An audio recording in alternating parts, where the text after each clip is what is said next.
ପିଲାମାନେ ମୁଁ ନେକ୍ସଟ ପାଠରେ ତୁମକୁ ଆଗତୁରା ପଢ଼େଇ ସାରିଛି ତ୍ରିଭୁଜ କାହାକୁ କୁହାଯାଏ। ଆଜି ମୁଁ ପଢ଼େଇବି ତ୍ରିଭୁଜ କେତେ ପ୍ରକାରର। ଦେଖ ପିଲାମାନେ ତ୍ରିଭୁଜ ଆମର ହେଉଛି 3 ପ୍ରକାରର। ଆଉ ତ୍ରିଭୁଜ କାହାକୁ କୁହାଯାଏ ତମ ମନେ ଅଛି ନା ତମେ ଭୁଲିଗଲଣି? 3ଟି ବାହୁ ଦ୍ୱାରା ଆବଦ୍ଧ ହୋଇଥିବା କ୍ଷେତ୍ରକୁ ତ୍ରିଭୁଜ କୁହାଯାଏ। ଏଇଟା ଆମର ହେଉଛି ତ୍ରିଭୁଜ, ଯେଉଁଟା 3ଟି ବାହୁ ଦ୍ୱାରା ସେ ଆବଦ୍ଧ ହୋଇକି ଆମର ତ୍ରିଭୁଜ ହେଇଛି ହେଲା।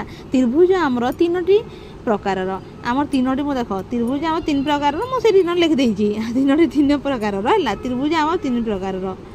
ପ୍ରଥମଟା ହେଲା ସମବାହୁ ତ୍ରିଭୁଜ, ତାପରେ ହେଲା ସମଦ୍ୱିବାହୁ ତ୍ରିଭୁଜ, ତାପରେ ହେଲା ବିଷମବାହୁ ତ୍ରିଭୁଜ।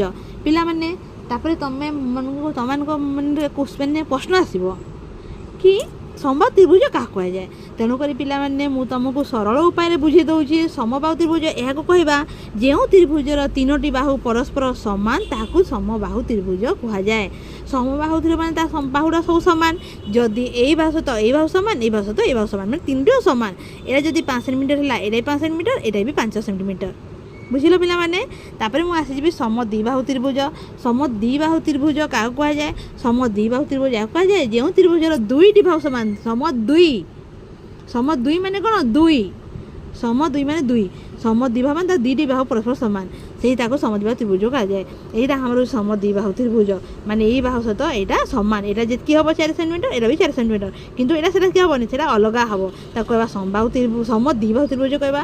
ତାପରେ ଆମର ରହିଲା ବିଷମବାହୁ ତ୍ରିଭୁଜ କହିବା। ବିଷମ ତ୍ରିଭୁଜ କହିବା ଯେଉଁ ତ୍ରିଭୁଜର 3ଟି ବାହୁ ଅସମାନ, ମାନେ କାହା ସହିତ କେଉଁ ମେଳ ଖାଇବନି। ଯେମିତିକି ପ୍ରଥମ ଦେଖ ଏଇଟା 3, ଏଇଟା 4, ଏଇଟା 5, ମାନେ କିଏ କାହା ସହିତ ଏକା ରହିବ ନାହିଁ, ସେଟା ହେଲା ସେଟା ସମ ନାହିଁ, ସେଟା ହେଉଛି ବିଷମବାହୁ ତ୍ରିଭୁଜ।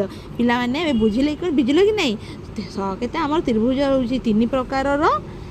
ସମବାହୁ ତ୍ରିଭୁଜ, ସମଦ୍ୱିବାହୁ ତ୍ରିଭୁଜ ଆଉ ବିଷମବାହୁ ତ୍ରିଭୁଜ।